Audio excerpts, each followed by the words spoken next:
Setelah menjalani masa pelarian dari kejaran Fir'aun dan pasukannya dengan bersembunyi di negeri Madian, Musa memutuskan untuk kembali pulang ke negara asalnya, Mesir, guna mengobati rindu dengan kampung halamannya.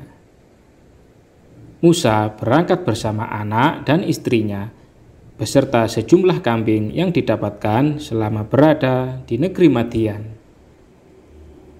Musa dan keluarganya pergi pada malam gelap dan dingin.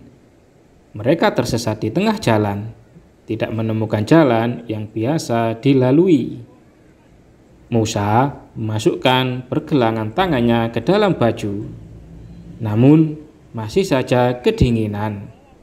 Malam kian gelap dan dingin. Saat berada dalam situasi seperti itu, Musa melihat ada api berkobar-kobar di lereng Gunung Tur, sebuah gunung yang berada di sisi kanan Musa. Dia berkata kepada keluarganya, "Tunggulah di sini, sesungguhnya aku melihat api."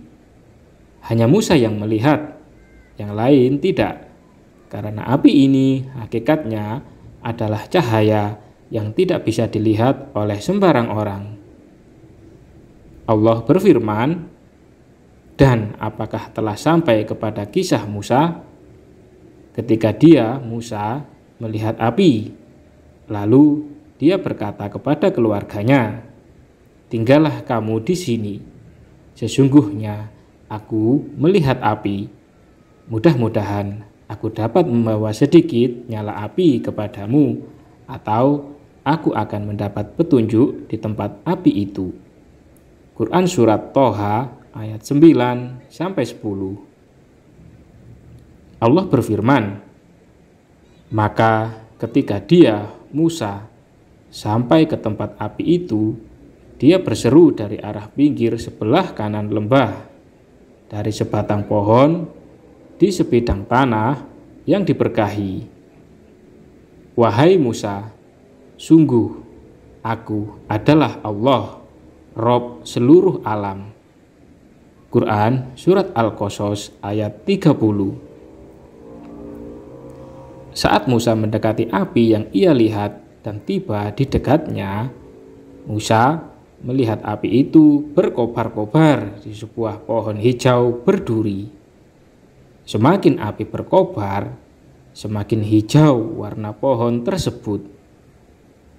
Musa berdiri dengan heran. Pohon tersebut ada di lereng gunung tepat di sebelah kanannya. Musa saat itu berada di sebuah lembah bernama Tua.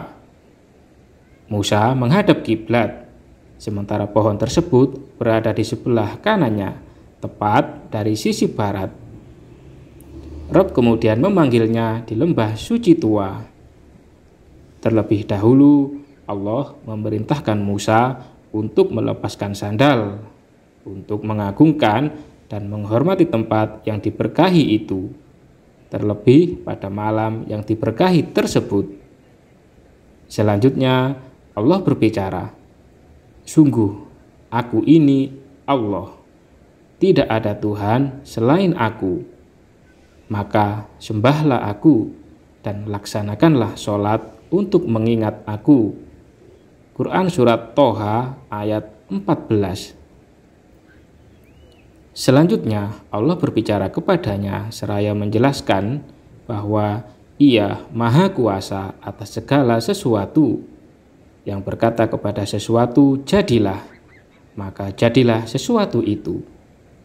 "Dan apakah yang ada di tangan kananmu, wahai Musa?"